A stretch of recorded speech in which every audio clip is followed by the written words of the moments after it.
হাই everyone, কালি বিশ্বকৰ্মা পূজা বুলি এটা মিনি ব্লগ মই বনাইছিলোঁ। ভাবিছিলোঁ কালি আপলোড কৰিম, কিন্তু নহ'ল আৰু কাৰণ ইমান বেছি গাটো বেয়া লাগিলে। জ্বৰ চৰ্দি হৈ আছে মানে সেইটো কাৰণে।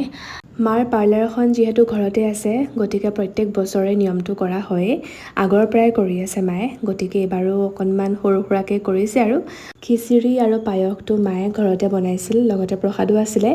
পাহীয়ে সকলোকে মানে যিমান আছে ওচৰ চুবুৰীয়া সকলোকে দিলে, ভগাই দিছে আৰু। ময়ো গৈছিলোঁ, কিন্তু মোৰ গাটো মানে ইমানেই বেছি বেয়া লাগিছে। জ্বৰ চৰ্দিটো হৈয়ে আছে, লগতে মোৰ মানে এটা এলাৰ্জি আছে। সেইটো হ'লে মানে একদম মই উইক হৈ যাওঁ। বাৰু যি কি নহওক, খিচিৰিখন খাবলৈ বিৰাট টেষ্টি আছিল, মানে একদম আল্টিমেট আৰু। বাবাই খাই বিৰাট ভাল পাইছে। কালি আকৌ দুটা পাৰ্চেল একেলগে আহিছে। এটা মুন্নিয়ে গুৱাহাটীত ৰিচিভ কৰিলে বাৰু, আৰু এটা মই ঘৰতে ৰিচিভ কৰিলোঁ, কিন্তু মাৰ পৰা মই গালিও খাইছোঁ। মানে মই পাহৰি যাওঁ কেতিয়া কি অৰ্ডাৰ কৰিছিলোঁ। কাৰ কাৰ এনেকুৱা হয় বাৰু, কমেণ্ট কৰিবচোন।